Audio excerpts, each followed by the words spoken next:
If you're a leader or an aspiring leader in the business of lifelong learning, you're in the right place. I'm Celisa Steele. And I'm Jeff Cobb, and this is the Leading Learning Podcast.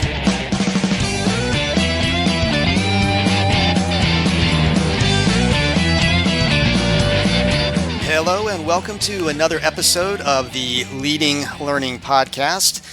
One of the things we try to do each week on the podcast is to look at trends that are developing out there in the world of lifelong learning, try to curate the best ideas and practices and bring those to you as part of the podcast. And actually, this time around, we're talking to somebody who's even more of an expert at that than we are. So, Lisa, you had the chance to talk with Rohit Bhargava. That's right. And for the past 5 years, Rohit's done an annual trend report, and recently he put together a book based around the current trend report, but then also really digging into how he goes about finding those trends. So the book is called Non-Obvious: How to Think Different, Curate Ideas, and Predict the Future. And I know when I read the book, I thought it was a really interesting approach, both in terms of the individual trends, but what I really liked then was this idea of, okay, how does he come up with the trends? How does he pay attention? And I think especially when it comes to trends, it can be about jumping on the bandwagon. You hear one trend and then everybody goes, oh yeah, that's a trend, and then it sort of has this snowballing effect, and really that may not be the most obvious or interesting or applicable trend. And so I really like his sort of spin of looking for the non-obvious. Well, and he's going to be speaking at the Leading Learning Symposium this year, so looking forward to hearing about how he goes about curating those trends, what his process is, and then, of course, what he sees coming down the pipe. But we're about to get a little bit of that right here in the podcast, so let's get on with the interview. This is Celisa Steele with the Leading Learning Podcast, and today I'm talking with Rohit Bhargava. He's an expert in helping organizations and individuals be more influential. He's the founder of the Influential Marketing Group. He's a best-selling author and a curator of non-obvious trends. So thank you for joining me today, Rohit. Thanks for having me, Celisa. So I offered a little bit about you, but would you please tell listeners a little bit more about what you do and your background? Sure, yeah. I have spent most of my career in marketing and branding, so I'm a marketing guy. And I spend a lot of time now teaching organizations and helping individual leaders and employees learn how to see around the corner, train themselves to use their powers of observation and try and predict what's going to happen in their industry. So predict the future. Yeah, for real. Yeah, well, and I love the idea about seeing around corners because, right, it's not just enough to see ahead; it's what's there that's behind. Right. And I know that curation is a big part of what you do. Can you talk a little bit about what curation means to you and how you see savvy organizations using curation? Yeah, absolutely. I mean, one of the things that's been very interesting for me as a marketing person is just how much your ideas and view of today are shaped by the stories that stick in your head. And so for me, one of the big things that I started doing early on when I first started writing about trends about 5 years ago is I started collecting ideas and then analyzing them on a macro level over a long period of time. And I think the time thing was a pretty important thing for me because a lot of times what we do is we hear an interesting idea or we see an interesting story, we save it or we write it down or we bookmark it on our web browser, and then we just kind of forget about it. And eventually when we come back to it, we're like, what did I think was so cool about that? I don't exactly remember. Mm-hmm. And so one of the things I really had to do was find a discipline around what I curated so that I would remember why I curated it in the first place. Well, and I think that idea of, right, not only do you need to be collecting, and I think this is a point you make in Non-Obvious, you've got to be collecting, but you also have to be allowing yourself the time to reflect and to contemplate on what you've been collecting. Yeah, I mean, I liken it to the same way that most of us get frequent flyer miles, which is, when you travel somewhere, you collect those miles, but you don't use them in the same moment that you collect them. You save them up until that moment when you want to take that trip. And now you've got enough miles to take it, and then you use it. And I think if we treat our ideas that way, we set ourselves up for a little bit less pressure in the moment because we don't have to use the idea right now. It's okay to collect it and let it sit there until you do use it. Mm-hmm. And so do you have any recommendations for how organizations, so not necessarily at the individual or personal level, but how organizations can kind of really take full benefit of curation and make sure that they're tuned in to their market and what's going on out there? Any suggestions about sort of how to do that at the organizational level?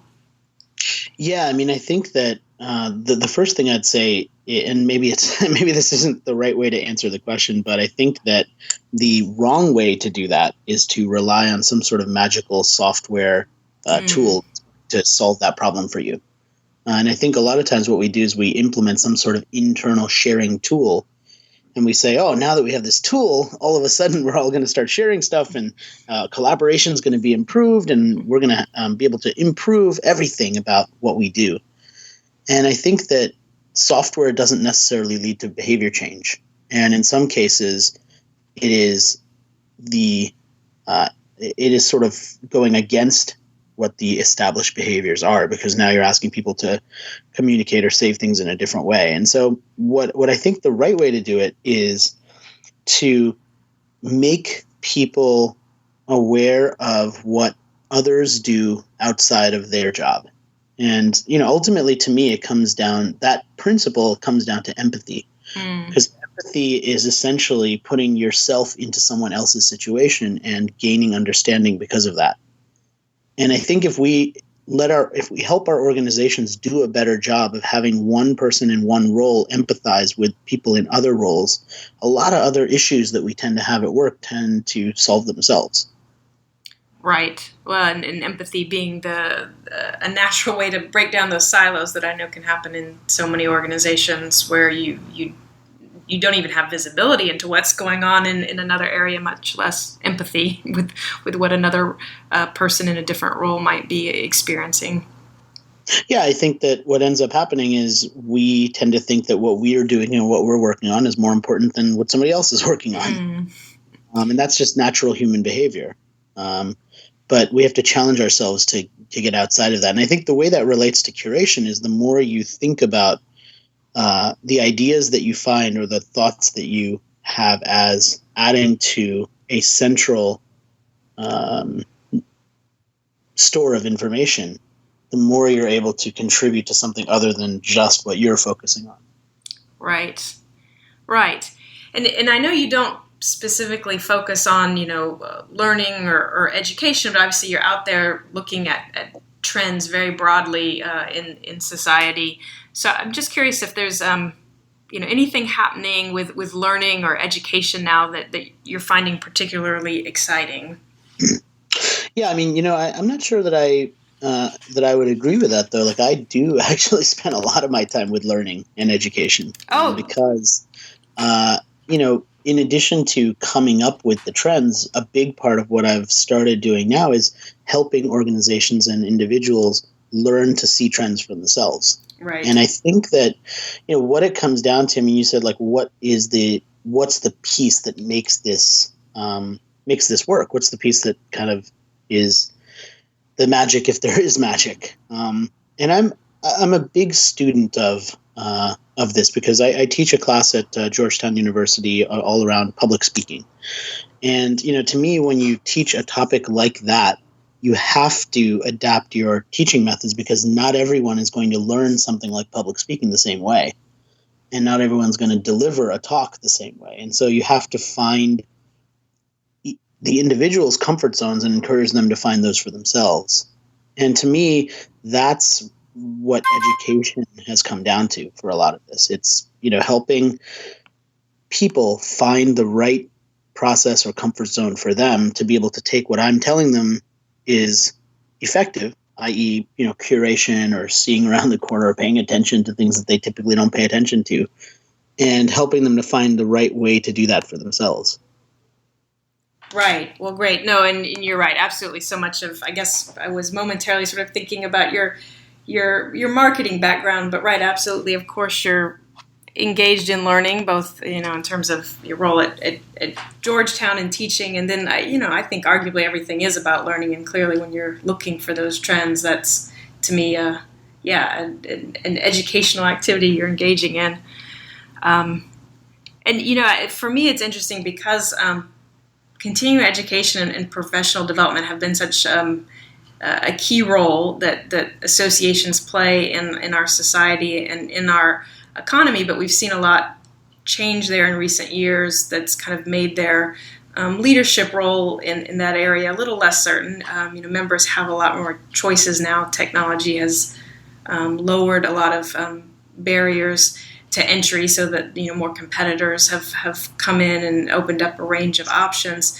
So any perspective or advice for associations in terms of kind of dealing with these more uncertain times? Yeah, I mean, I think that I spent a lot of time in the association world. I mean, just being based in DC, you kind of fall into it, I think. Right. But what's interesting to me about so many associations is that when it comes to learning, they're so singularly focused on helping their members see the best of what's available in that industry that they don't typically look at their role as bringing insights from outside the industry into it. And, for me, as somebody who spends a lot of time looking across industries, and, I can't tell you how many times I've walked into a healthcare organization and said, look, this is what you can learn from fashion retailers about how they do business and how that applies to healthcare. Right. And I think, in the book, I call that intersection thinking, which is probably pretty obvious what that means. But the idea behind it is something that I really think associations could become the champion of. I mean, who better to go into an industry and say, hey, our industry needs to pay attention to this other industry that has nothing to do with us because part of what they're doing could be applicable for us. Mm-hmm. Well, yeah, and I was a liberal arts undergrad, and I think for me, I do love that the intersection thinking and that idea of, okay, you're not specializing yet, and so thinking beyond the industry, thinking out and then seeing how that may ultimately influence thinking specific to that industry or specific to that profession, but you have to have that broader perspective to really have to play that leadership role and to keep bringing unexpected and useful things to members. Yeah, I mean, it's so ironic that so many of us, I mean, we celebrate the legendary business stories that we've heard of, stuff like, Steve Jobs taking the calligraphy class and then adding fonts into the first Macintosh, and we know that story and we celebrate it, and yet when it comes to our roles in our industries, we don't take that same approach. We don't try and follow that. And one of the questions I tend to ask and challenge people with is, well, why not? Why couldn't we? Mm-hmm. Absolutely.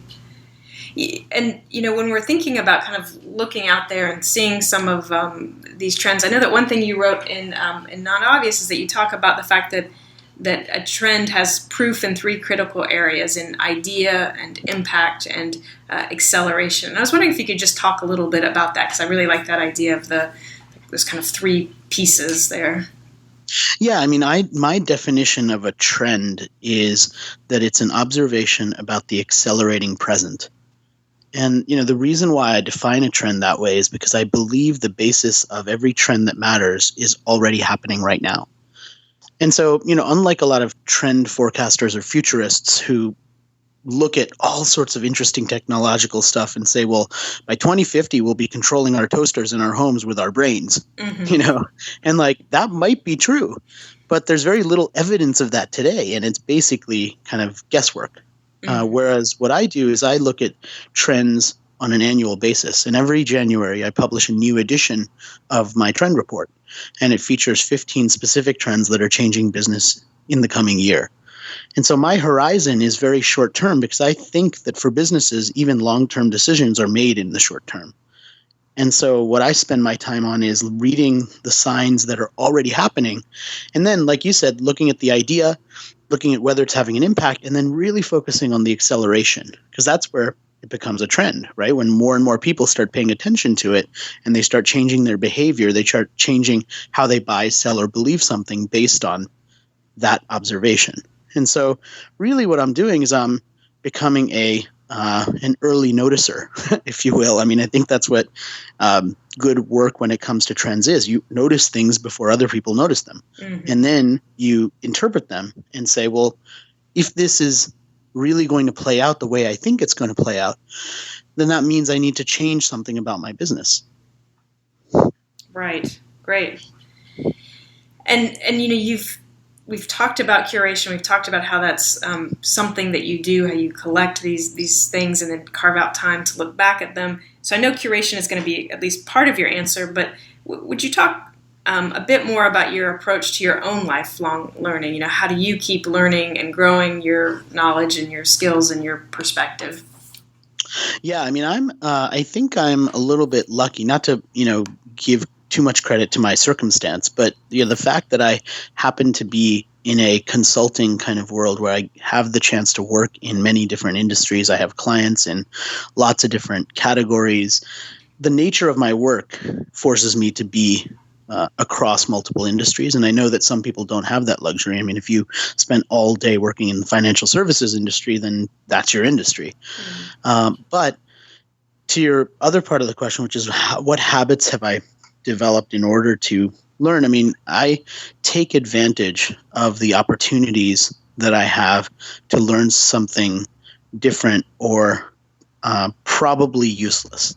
And I think that if you just think about that statement for a little while, like how many opportunities do we take to learn useless things? And why don't we take more of those, right? Because I get it. I get that it takes time. And, I speak at 40 events a year in a lot of different industries. And it'd be very easy for me as the keynote speaker to fly in, do my talk in the morning and fly out. Done.